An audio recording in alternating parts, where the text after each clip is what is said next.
Hello students. आज हम अपना सेकंड चैप्टर जो है आपका न्यूट्रिएंट्स इन एनिमल्स, उसका हमारा सेकंड लेक्चर है, जिसमें कि आज हम पढ़ेंगे ह्यूमन डाइजेस्टिव सिस्टम। इसके पहले तक हमने यहाँ सारा पढ़ चुका था, जिसमें कि हमने modes of nutrition in animals के बारे में बात किया था।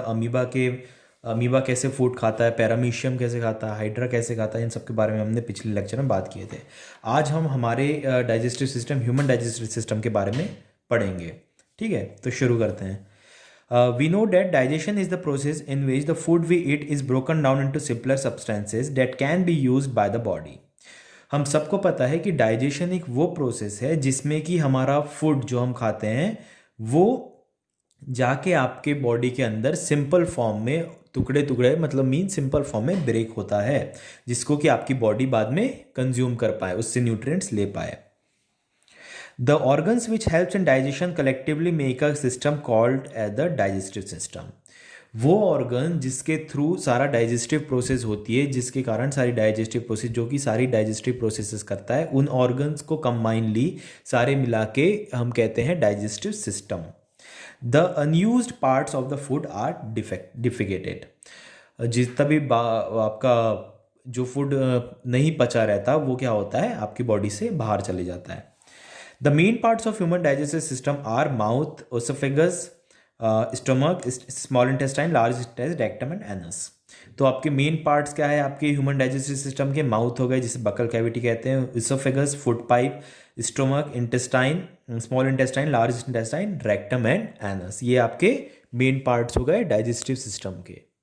ठीक है, यहाँ पर आपका जैसे एक डायग्राम दिया हुआ है, आपके यहाँ पर डाइजेस्टिव ट्रैक्ट, जितना भी आपका डाइजेस्टिव ट्रैक्ट है यहाँ से, तो उसको उसने लेबल किया हुआ है। जैसे यहाँ पर माउथ हो गया, फिर माउथ की इधर में सलाइवरी ग्लैंड हो गई, इधर डुओडेनम, ये सब आपके उसके पार्ट, इंटेस्टाइन के पार्ट, फिर यहाँ रेक्टम दिखाया है, एनस दिखाया है। तो ये आपका एक डायग्राम दिया हुआ है जिसमें कि लेबलिंग है आपके डाइजेस्टिव सिस्टम के डिफरेंट पार्ट्स की। The process of digestion begins in the mouth. The mouth Leeds into the alimentary canal which is a tube that runs from the mouth to the anus। जो digestion की process होती है वो कहाँ शुरू होती है? डाइजेशन की प्रोसेस शुरू होती है माउथ में। आपके माउथ के बाद जो आपका वो है, उसके बाद आता है एलिमेंट्री कैनाल। एलिमेंट्री कैनाल क्या होता है? एलिमेंट्री कैनाल एक ट्यूब को कहते हैं जो कि माउथ से लेके आपके आपके एनस तक के पूरा होती है, जिसे कि हम कहते हैं alimentary canal. It is about 8 to 9 metres in length. ये कितनी लंबी होती है? ये 8 to 9 मीटर्स लंबी होती है। Being so long, much of it is coiled up and the end that enables it to fit into the abdominal cavity. इतने लंबे होने के कारण ये कॉइल्ड रहती है आपके बॉडी के अंदर, कॉइल्ड रहती है। जैसे कि आप यहाँ पर देख रहे हो कि इंटेस्टाइन हो गई, ये सब कैसी रहती है? कॉइल्ड रहती है, आपकी सीधी सीधी नहीं रहती। ठीक है, माउथ। फर्स्ट पार्ट है हम mouth. First, the food is taken into the mouth. It is ingested. First क्या होता है? हम फूड खाते हैं तो हम सबसे पहले अपने माउथ में हमारा फूड जाता है। The front teeth bite it into the pieces and the back teeth chew the pieces. आपके जो फ्रंट टीथ रहते हैं, जो इंसीजर्स रहते हैं, वो क्या करते हैं? वो फूड को बाइट करते हैं, उनको टुकड़ों में तोड़ते हैं। और जो आपके बैक टीथ रहते हैं, जो आपके मोलार्स रहते हैं, वो क्या करते हैं? वो फूड को चीव करने का, वो फूड को चबाने का काम करते हैं। At the same time the tongue mixes the food with saliva. सब जब आप फूड खाते हैं उसके बाद में जब आप अपना फूड चीव करते रहते हैं, आप फूड चबाते रहते हैं, आप उसी समय आपका फूड आपकी सलाइवा से मिक्स होता रहता है। Saliva is made in salivary glands. Saliva कहाँ बनता है? सलाइवा बनता है सलाइवरी ग्लैंड्स में। It is a mixture of water, mucus and an enzyme called amylase और पाइलिन। अब सलाइवा में क्या होता है? सलाइवा में एंजाइम होते हैं जिसे कहते हैं एमाइलेज और पाइलिन। और क्या होता है? वाटर होता है और म्यूकस होता है। Amylase acts on starch and ceases it into sugar. Amylase enzyme क्या करता है? एमाइलेज जो आप खाते हो उसमें जितना स्टार्च रहता है उसमें एक्ट करता है और उसको शुगर में कन्वर्ट करता है। Saliva also helps in digestion of food. Saliva क्या करता है? सलाइवा हमारे फूड के डाइजेशन में हेल्प करता है। बल्कि सबसे पहला आपका डाइजेशन कहाँ से शुरू होता है? आपका डाइजेशन शुरू हो जाता है माउथ से। Teeth and tongue within the mouth play a very important role in digestion of food. Teeth और जो आपकी टंग है वो डाइजेशन में एक बहुत इंपॉर्टेंट रोल प्ले करते हैं, उसको काटने के लिए, उसको मिक्स करने के लिए। ठीक है, अब इसके बाद है टीथ।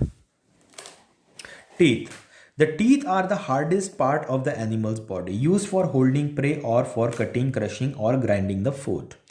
टीथ जो होता है एक एनिमल बॉडी का सबसे हार्डेस्ट पार्ट, सबसे कठोर पार्ट होता है, जो कि किस लिए यूज होता है? प्रे को पकड़ने के लिए, उनके शिकार को पकड़ने के लिए, क्रश करने के लिए और फूड को ग्राइंड करने के लिए या पीसने के लिए या चीव करने के लिए यूज होते हैं। और फॉर ऑफेंसिव और डिफेंसिव, या तो बचने के लिए या तो किसी को मारने के लिए यूज होते हैं एनिमल्स में। ठीक है, there are 4 different kinds of teeth, incisors, canines, premolars and molars. Teeth 4 प्रकार के होते हैं major, incisors, canine, premolars and molars. जिसमें कि आपका पहला है incisors. Incisors are the chief biting teeth. These have a sharp straight cutting edge. In most cases, incisors have one root. Incisors क्या होते हैं? इंसिजर्स मेन आपके फूड को बाइट करने के लिए, आपके फूड को टुकड़ों में तोड़ने के लिए यूज होते हैं। They have a sharp straight cutting edges. इनमें बहुत शार्प स्ट्रेट कच्ची कटिंग एजेस रहती है, मतलब आपकी उसके जो एजेस रहती है वो बहुत शार्प रहती है किसी भी चीज़ को कट करने के लिए। In most cases incisors have one root. ज़्यादातर केसेस में इंसिजर्स में एक रूट होती है, मतलब जो आपका जहाँ से जुड़ा रहता है आपके जबड़े से, वहाँ पर वन रूट होती है। There are 4 in each, these are 4 in each jaw. ये क्या होता है? ये 4 आपकी जो एक जो दोनों जॉज में से हर ऊपर में 4 और नीचे में 4 इंसिजर्स होते हैं। The front incisors are longer and similar to those of the hind pair which are smaller. जो फ्रंट इंसिजर्स रहते हैं वो मोस्टली ज़्यादा बड़े होते हैं। ठीक है, इसके बाद है canines. Canines are the most pointed teeth at either side of the incisors. Canine सबसे ज़्यादा पॉइंटेड टीथ होते हैं आपके सारे टीथ्स में, जो कि कहाँ प्रेजेंट रहते हैं? कैनाइन्स के इंसिजर्स के जस्ट बगल में। ये आप देख रहे हैं, ये इंसिजर्स हो गए और ये हो गए canines. There is one canine in each half of the jaw behind the incisors. These teeth serve to tear the flesh. 2 incisors her jaw में, आपके 2 जॉ में, एक जॉ में 2 इंसिजर्स होते हैं और हर हाफ इसमें 1 इंसिजर होता है। ठीक है, फिर आते हैं premolars. The premolars are use to crush and grind the food. They have a broad lumpy top instead of a sharp biting edge. Premolars क्यों यूज होते हैं? प्रीमोलर्स यूज होते हैं आपके फूड को ग्राइंड करने के लिए, आपके फूड को पीसने के लिए और आपके फूड को चीव करने के लिए। They have a broad lumpy top instead of a sharp biting edge. जैसे कि इंसिजर्स और कैनाइन्स में आपने देखे कि शार्प एजेस होती हैं, इसमें शार्प एजेस नहीं होती, इसमें समतल एजेस होती हैं, जिसके कारण ये चीज़ों को ग्राइंड कर पाता है। The small surface lumps are called cusps. The small, जो सरफेस में उसके ऊपर नीचे ऐसा भाग रहता है आपके टीथ में, उसे कहते हैं lumps, cusps. The cusp enable the teeth to mash pieces of food. Cusp क्या करता है? कस्प इसमें हेल्प करता है, आपके फूड को मिक्स करने में, मैश करने में हेल्प करता है। The premolars are sometimes called bicuspids because in most cases they have 2 cusp. Premolars mostly, premolars और क्या कहा जाता है? प्रीमोलर्स को बाइकस्पिड भी कहते हैं क्योंकि उनमें 2 कस्प्स प्रेजेंट रहते हैं।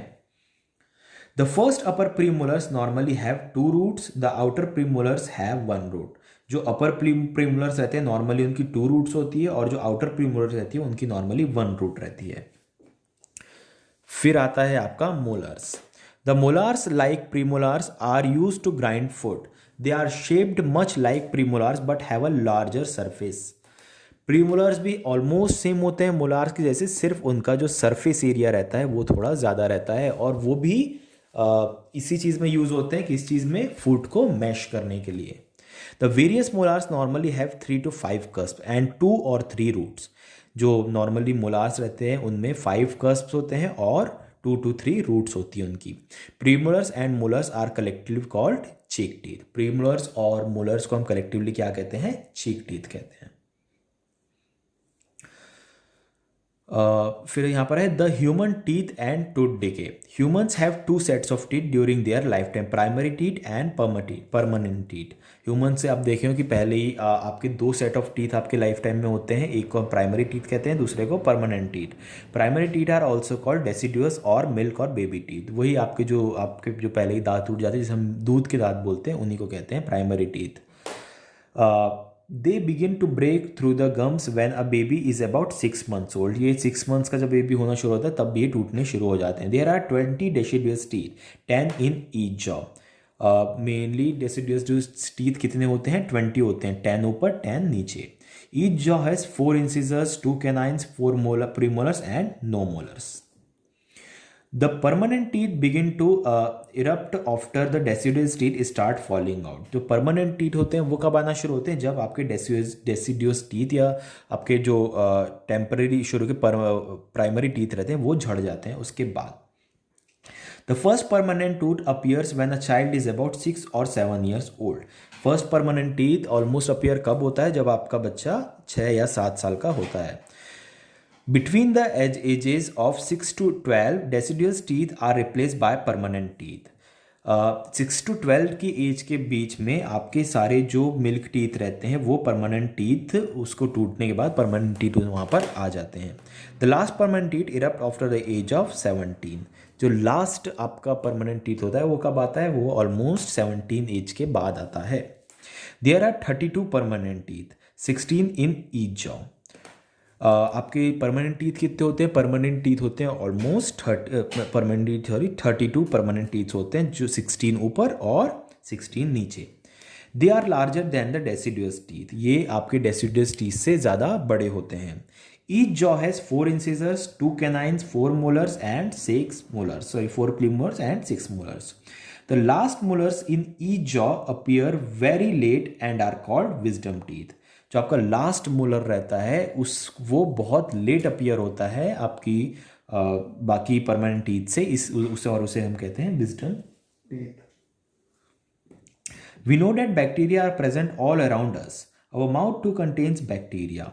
हम सब जानते हैं कि बैक्टीरिया हमारे पूरे इन्वायरमेंट में अलग अलग सब फैले हुए हैं और हमारे माउथ में भी कुछ बैक्टीरियाज प्रेजेंट रहते हैं। If we do not clean our teeth properly, many harmful bacteria start growing on the food particles. अगर हम अपने टीथ को रेगुलर ब्रश नहीं कर रहे हैं तो जो आपका फूड आपके टीथ में फंसा रहता है उसमें हार्मफुल बैक्टीरियाज ग्रो होना शुरू हो जाते हैं। These food particles and saliva together form a sticky film called plague on teeth. ये फूड पार्टिकल्स जो कि आपकी टीथ के बीच में फंस गए हैं और उसके साथ मिक्स होकर सलाइवा एक स्टिकी लेयर, एक चिपचिपी सी लेयर फॉर्म करते हैं जिसे हम कहते हैं plague. The bacteria produce acids which gradually dissolves the hard tooth enamel. ये बैक्टीरिया फिर क्या करते हैं, ये बैक्टीरिया एक एसिड फॉर्म करते हैं जो कि आपका इनेमल, जो आपकी अपर सरफेस रहती है लेयर की इनेमल, उसे डिसॉल्व करना शुरू कर देते हैं। So we should clean our teeth properly after every meal. इसलिए हमें हमारी मील्स के बाद में अपने टीथ्स को प्रॉपरली वॉश करना चाहिए।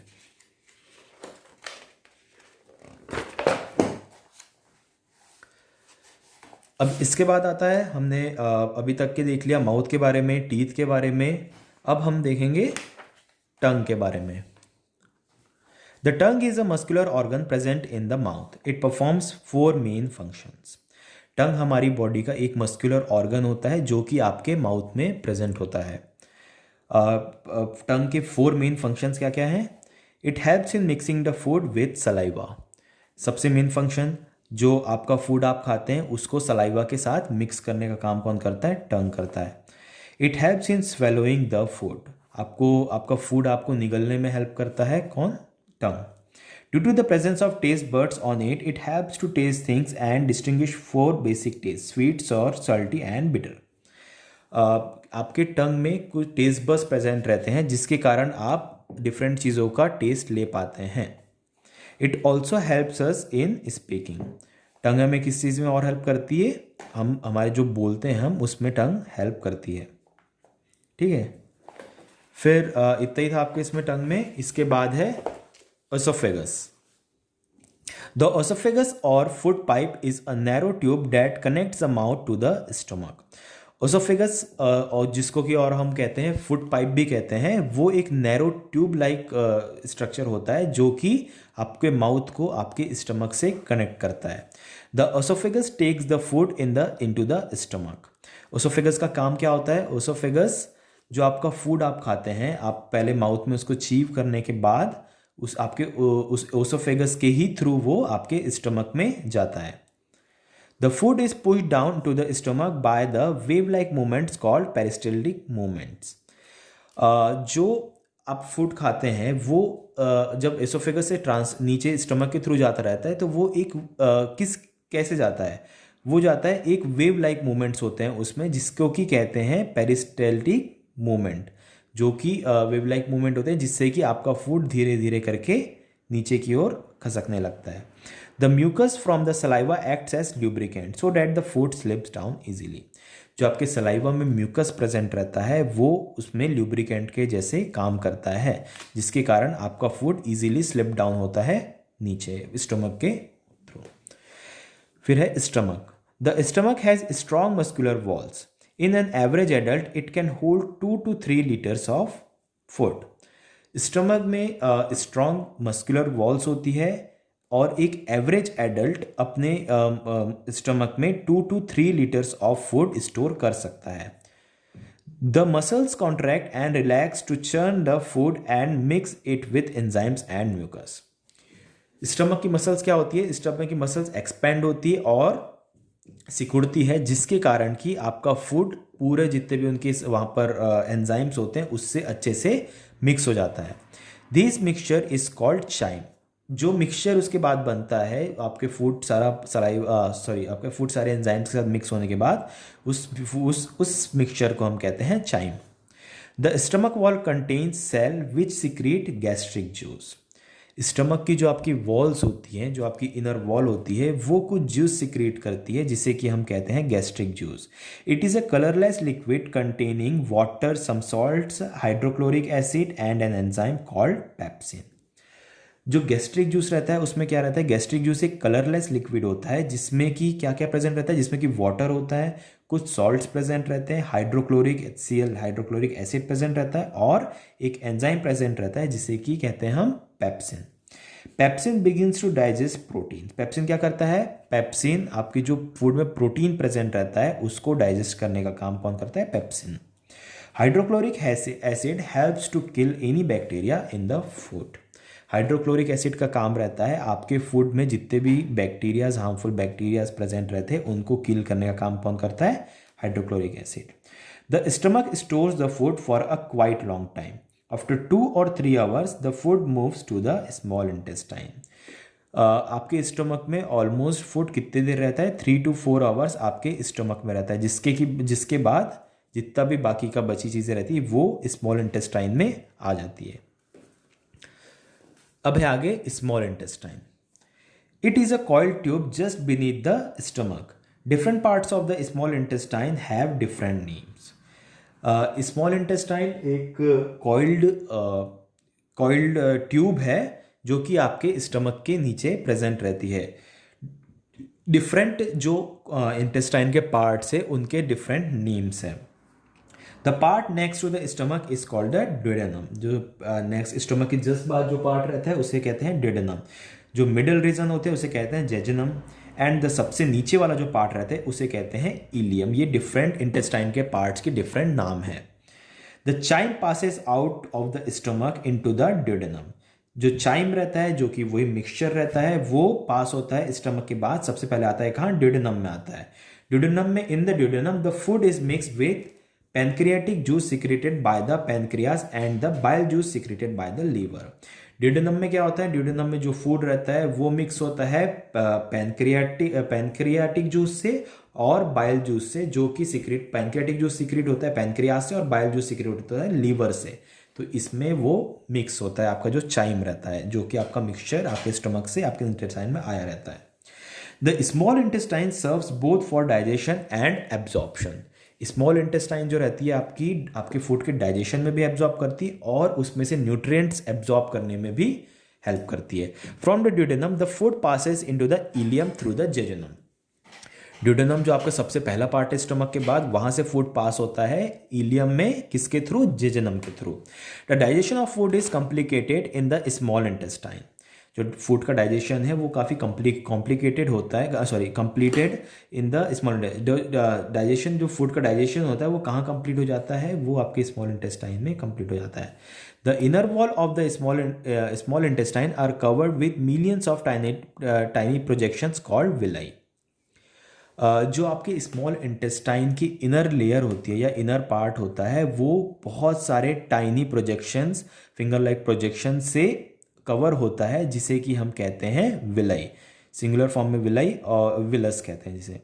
Sales of villi secrete enzymes which complete the digestion of food. जो विलाई के सेल्स रहते हैं वो कुछ एंजाइम सिक्रीट कहते हैं जो कि आपके डाइजेशन को कंप्लीट करता है।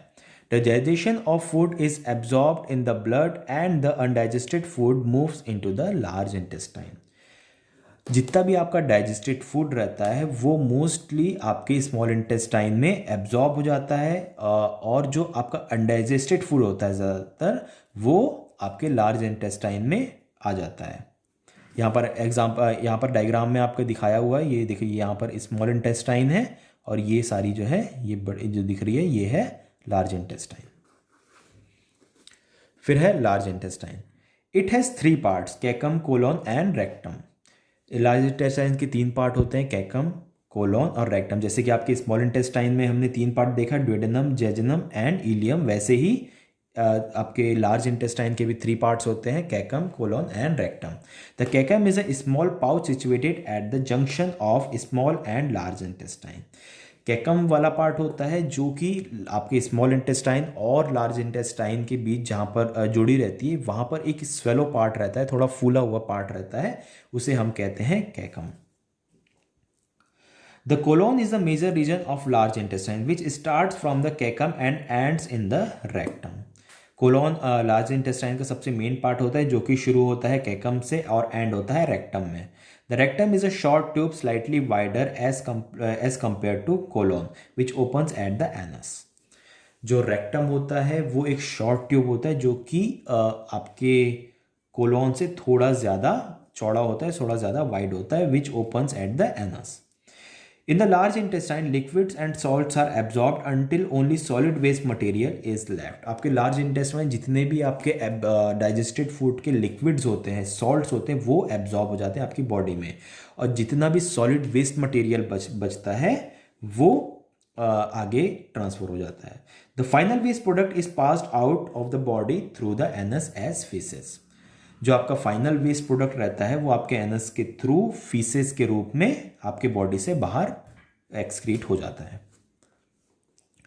Diarrhoea is a very common in India specially in children. Diarrhoea एक डिसीज का नाम है जो कि आपके अपने इंडिया में बहुत ज़्यादा कॉमन है, स्पेशली चिल्ड्रंस में। This is cause by an infection, food poisoning और इंडाइजेशन। ये किस कारण से होता है? ये कुछ इन्फेक्शन के कारण हो सकता है, फूड पॉइजनिंग के कारण हो सकता है और आपके इंडाइजेशन के कारण हो सकता है। In diarrhoea you may have experience the frequent watery stool. इसमें क्या होता है, आपके जो बाउल मूवमेंट्स होते हैं वो बहुत ज़्यादा लिक्विड से हो जाते हैं, वाटरी स्टूल होने लगते हैं आपको डायरिया में।